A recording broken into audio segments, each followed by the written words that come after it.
Hello and welcome to Crossroads Community Church Podcast. I am Anthony Farrell, pastor here at Crossroads Community Church, 3631 King Road in St. Clair, Michigan. In our podcast probably the next 4 episodes is going to be related to social media, digital technology, and how we can better be discerning as followers of Jesus Christ. As there's a lot of pitfalls with technology as well as a lot of opportunity. And to help us in this discussion, I have the privilege of having on Catherine Albrecht, Dr. Catherine Albrecht. I've been attending here at Crossroads Community Church for several years now. Good friend of mine. Appreciate your background and expertise as you've studied a lot for many years on technology, social media, and those types of things. And so you and I are kind of in a wide-ranging discussion starting out, but we ultimately want to talk about what are the blessings that technology gives to us, the opportunities, but also talk about the pitfalls and the challenges as well. So as we talk about this, we'd like to first give a scriptural context. What is a scriptural understanding that we're going to launch from with understanding how we use anything from our phones to our computers to any number of things, gadgets, and then giving a scriptural context. Then we want to talk about then how do we use a scriptural context to navigate those issues. So I just want to begin with reading 1 Corinthians chapter 10, verses 23 and 24. And Paul says, I have the right to anything, you say, but not everything is beneficial. I have the right to do anything, but not everything is constructive. No one should seek their own good, but the good of others. I'll read 1 Corinthians 6:12. It says that I have the right to do anything, but not everything is beneficial. I have the right to do anything, but I will not be mastered by anything. We'll go back to those scriptures in more detail in a little bit, but there's a lot of things basically we have the freedom to do, but we have to discern, are they beneficial? So Catherine, tell us a little bit from your perspective of what you've seen. How is technology impacting us as human beings, Christians, our culture? What are some of the good pluses, negatives? Tell us a little bit about what you've studied, have seen, have noticed. Well, that's a big question because, of course, technology goes all the way back to the early Sumerians, the early Mesopotamians. The wheel is a technology. Writing is a technology. I think that the technologies that humanity has developed have been extremely beneficial. We've been able to build cathedrals and create beautiful music. We're able to communicate with one another in ways that have never been possible before. We're able to distribute Bibles to people in far-flung regions and do the translation to travel to those places. So there's a tremendous benefit through technology that the Lord has been using to fulfill, for the church to fulfill its mission, describe the gospel. However, there is a downside, as we are all aware as parents and as people living in modern society, that with the technology comes a tremendous responsibility. That the same technology that can be used to transmit, for example, this podcast and the Lord's Word and Scripture can also be used to transmit some of the most depraved and dark things that people can experience or see. And that content is going into the minds of our children. It's going into the minds of husbands and wives. It's going into the minds of our lawmakers. It's going into everyone's mind unless we're careful and thoughtful about how to use it. And so I think that really is what this discussion needs to be, that all things are lawful, clearly, but some of the content in the lawful things may not be beneficial. So a great example, this podcast is a great way to use your YouTube or use your ability to stream video, but watching a horror movie or watching something violent and dangerous, watching something that corrupts your spirit would be the wrong use of that, and it would not be beneficial. Yeah, and I think content is a huge issue. I think there's an issue that's just as big, if not even bigger.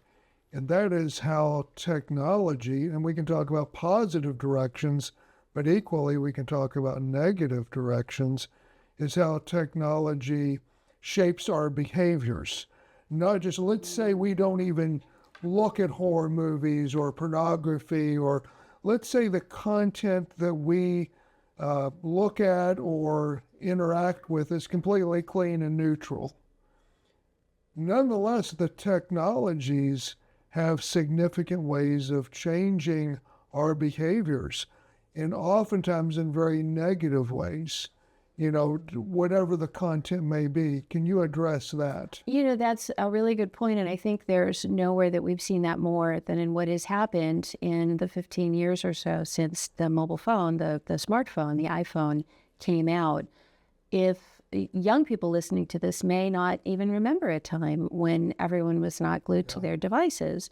I remember a time, I'm old enough to remember a time when there weren't even desktop computers. If you wanted to use a computer, you went into a computer lab. The fact that this content is now in our homes, this ability to access this content is in our homes, the ability to access this power, this very addictive device.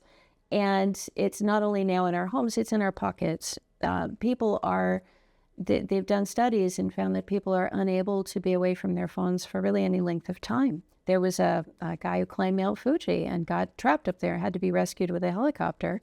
And a week later, he went back up and had to be rescued again. Why? Because he'd left his phone up there. And he went up to get it. So the idea... That's addictive. I just buy a new phone. Okay. So, and that's the other thing about our phones is they have so much content on them. They've become essential devices for modern life. There are so many things that you cannot do unless you do them online, that society has simply changed how you sign up or how you sign into things or how you access certain information to where it's no longer even available. So it's not optional in many cases as to whether you're going to use the technology or not. I remember my daughter being in a swim meet, and at the swim meet, it was a $5 entrance, and I had $5, and they wouldn't take it. I had to install an app on my phone, and I had to sign in and make a password, and I had to get a credit card and enter it in for the $5 when I was standing right there at the gate. So that kind of thing, I think that people, my recommendation on that is that people who are running swim meets probably need to think through, do I really want to require someone to be using the device to do this? Or can we just talk face to face? Right. Yeah. As we were preparing for this discussion, I tried to think, especially in relation to cell phones, which is probably the most addictive technology, because it's like when Steve Jobs created the cell phone, or the smartphone, rather, the smartphone, he designed it to be almost like a physical extension of our hand. Yes. Like it would feel like it's just a part of our body. But I've tried to think, what have been the benefits of the cell phone, of social media, or the smartphone rather. And I've come up with three that I think are benefits, at least in my own life. But I think all of these can be turned around as negatives as well. So I put it in 3 C's, kind of using kind of the way I preach, having everything, starting with the same letter. I find them very beneficial with my calendar.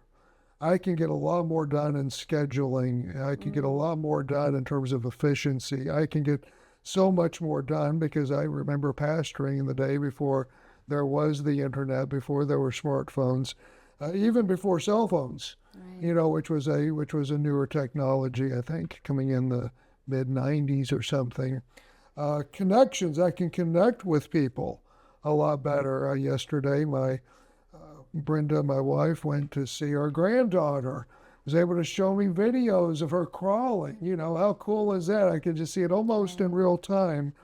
And then larger scale communication, especially for discipling in the gospel. But all of these can be turned around as well. They can become a major time waster. Oh. People just scroll mindlessly, look at mindless content. They can also, in terms of a connection, it's creating more isolation. Indeed. In terms of our being related and being connected, with community and relationships. In terms of dealing with communication, it's also creating within people an increased inability to communicate as well, because they don't know how to have face-to-face interaction. It's changing our behaviors in so many ways. I would think on the whole, is it achieving more good or is it achieving more ill? I don't exactly know how to measure that, but I would probably say from what I'm seeing, it tends to, the dial tends to lean more toward the negative, or not as good when I look at the overall impacts. What are your thoughts of that, and just how it alters our behaviors? So a couple things. When you talked about the original iPhone and it being designed in such a way that it would be easy to use, there's actually a man who did that. His name is Jony Ive. And Jony Ive is really credited as being the person who made that almost an extension of our bodies. The ease with which we can use our phones is really attributable to that one individual. He just joined OpenAI to do the same thing with artificial intelligence, and to the tune of billions of dollars actually in the deal. And there is a hope that AI will do the same thing, so that he will be able to come up with kind of the killer app, the device that will cause us to be not only connected to our phones, but connected to a constant source of information, a constant source of technological communication. And I don't know what that's going to look like. He doesn't know what that's going to look like, but there could very well be a device that even goes beyond this. So I think the question, this is not going away. We're not going to get rid of our phones, or if we want to go to swim meets. So the real question is the fruit of the spirit of self-control. And that is the key, because we can use our calendars, we can use the communication, we can use the camera. That's another C. There you go. We can use all of the benefits of this. But the problem is that the designers of this technology, especially the contents, the social media, the YouTube videos, the shorts, all of that, have intentionally designed it to be addictive. Yes. And that addiction was designed, they hired addiction specialists who were trained in order to free people from addictions, people who understood the addictive processes of gambling and the mental, the psychological, the things that hook people, and took that knowledge and used it in the opposite way that it was intended, used it to build addictive properties in. And so, for example, one of the reasons that it is so addictive to just see, did they thumbs up my post? Did they like did I get, is right? So that because we get a dopamine hit, there's a reason for that. Back in early hunter-gatherer days even, or if you're hunting, I go mushrooming every fall in Cape Cod. And it is built into our system to persist in the face of difficulty to find things that are hard to find. So if you're out gathering and you are looking for mushrooms, for example, they're hard to find. They're not everywhere. And so you look and you look and you keep looking. And when you find one, there's a natural hit of dopamine in your, just a hit of a good feeling, like, whoo, there it is. And that's what keeps you going. Now, in the case of women, that would be the foraging. In the case of men, that would be hunting. There are many, many hours, any hunter can attest to this, that are spent out in the woods when you are waiting and waiting and waiting for that deer to come into view. And when it does, there is a boost, that adrenaline, that oomph that happens. That is, we get that in order to keep us doing difficult things that are not super rewarding, so that when the reward comes, it's immense. That psychology, that human phenomenon is what accounts for gambling, because you're pulling the slots and over, you're looking under the leaves and there's no mushroom. You're waiting and you look in the clearing, there's no deer, but all of a sudden there's a deer. That you pull the slot over and over, but that one time that it lights up and you get the jackpot is preying upon that.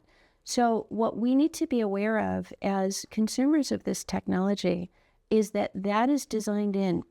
The reason that we're going back and we're clicking and hoping and is because the minute someone likes our post, or the minute we get the response, we get that dopamine. So how do we respond to that? Well, I think what is very clear is that that is conditioned mentally. And I think that's a tremendous insight that we are people who pursue. We are people who seek. But that pursuing and that seeking, though it can go with seeking food or seeking, hunting or a job or an answer to a question, whatever it may be. But ultimately, that seeking is meant for what? The glory of God. We are ultimately meant to be seekers of the glory of God. Now, that might sound like a stretch, just going from, checking your phone and seeking, likes or who's, but that ultimate desire of seeking, that ultimate desire of finding is looking for those things which satisfy the soul. And we're not going to get that through just mindlessly pursuing our technology. What's your thoughts on that? That's just a thought that occurred. I agree entirely. And I think once we become aware of it, this is really an issue of prayer, because I think in our own power, I've spoken to so many believing Christians, so many people who walk with the Holy Spirit, and yet they find themselves addicted to their devices. They go on, and this is designed. I want to repair my dishwasher, and I go on the dishwasher repair. I watch the video, but all around it are all the other videos, and they have been carefully selected to appeal to me. They might be, for one person, videos on basketball games, another person, videos on making cakes. So this is very different from a billboard or a magazine ad that we might have grown up with. These are designed to engage us. And their determination of success is how long we're there. So if they can get you clicking and clicking, and you know that feeling, an hour or two goes by, you had intended to go on maybe look up a scripture. You had intended to go on and spend some prayer time, and you find yourself an hour later and you've been watching mindless things that are of no value. That's designed. And so for us, I think you're exactly right. We have to keep our minds on what matters here.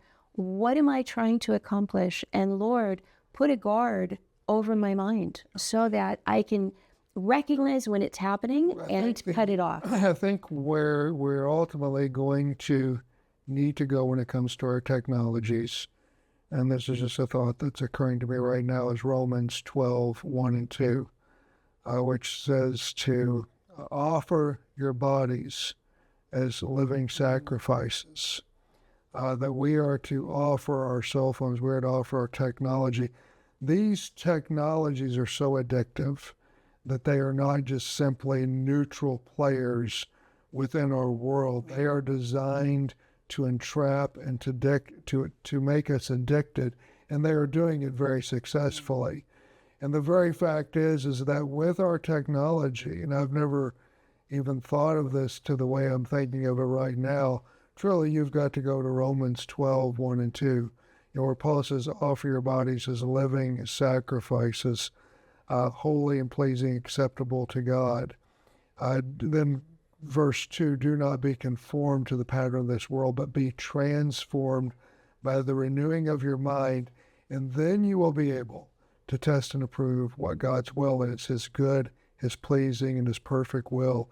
And I think it's fair to say that if we do not submit our technologies, whatever it may be, to the Lord and say, God, I lay this before you, use this as a tool for your benefit, for your glory, for my good, unless we do that and have a very strong stance in that regard to say, God, I bring this before you, even to the degree of giving up what we really can't control. I mean, Jesus said, if something causes you to stumble, remove it. I mean, I'm paraphrasing. He would say, using kind of these extreme analogies, if your eye causes you to sin, pluck it out. He's not literally meaning it. It's a point of saying, go to the extreme that you need to protect your soul, to protect your mind, to protect your heart. And I think that's what we're dealing with the technologies of today, because as you've pointed out, they have tapped into some very innate desires or, coping skills or seeking mechanisms so deeply, so skillfully, so, thoughtfully, that we can't be neutral, that we have to lay these before the Lord in a very serious way, and probably on a regular basis, if not daily, to say, Lord, today let me use, whatever the tool may be to glorify and to honor you. What's your thoughts on that as we bring this in for a conclusion? So a bit of advice, and this was actually based on the recent fast that we do every September here at Crossroads. The fast is not determined which, it's not specified that you're going to give up a particular type of food or a particular activity. But in my case, I found that I was spending an inordinate amount of time whenever I was bored or stressed, or maybe in a waiting room, or just feeling like I wanted a little break, that I would go on my phone and I would play Scrabble. All right. Well, that's innocuous enough. Scrabble is not inherently sinful, but the amount of time that I was spending playing Scrabble was actually eating into time that I should have been spending reading the Lord's Word, that I should have been spending reaching out to people, that I should have been spending even cleaning my house. And when I became aware of it, it was very difficult to stop. I could stop for a day or two, but then I'd find myself going, well, it doesn't matter. I'm not doing anything anyway. So that fast, the intentionality of setting that before the Lord and saying, I commit to no longer doing this, at least for the 30-day fast. And I recommend that everyone take whatever part of it is that you seem to be returning to. There's actually ways you can go on your phone and you can see how many hours you've spent doing things. When I looked at that number, I said, oh, this has got to stop. This is completely incorrect. And the commitment to the Lord is what enabled me to do it. It was a fast. It was specified 30 days. I gave it up and I haven't been back. And here we are it's the end of October already. And I have not played Scrabble again, because now when the temptation comes, I remember, I could, I guess, after my 30 days, but I don't want to. I don't want to go back to that. And the next time I'm going to do that with another thing that I'm wasting time on. So I think this is baby steps. No one's going to wake up one day and suddenly be free of this addiction. But you can try putting your phone in the other room. Put it across the room. If you want if you want it to be around so you can hear if your kids call you or if you have an emergency, that's fine. Leave it on, but leave it across the room. So if you wake up at 2 a.m, you're not tempted to look at it. Or when you wake up at 6 a.m. to go to work, you're not looking at it first. Leave your Bible in your nightstand. Do your morning reading. So I think it's decisions like that if we can't, I know we're running out of time, but I want to give you one example. So I have a dog and I have cats, and my dog wants to eat the cat litter. So I have to put a barrier of a trash can in front of the cat litter so the dog can't get to it. But the minute that barrier is removed, the dog is just going right there. We are not dogs.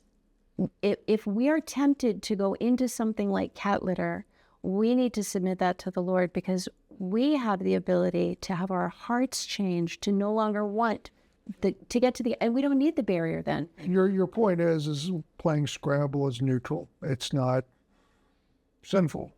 But for you, it became too much of a time waster. So lawful, but as Paul said, not beneficial. There you go. You have to make the best use of your time. So, well, we're going to pick up on this with other topics. Yes. Thank you, Catherine, for your time on this, and your points of view and your background with this has been very helpful. Thank you for tuning in as we've been talking about technology and how to be more discerning and aware as followers of Jesus.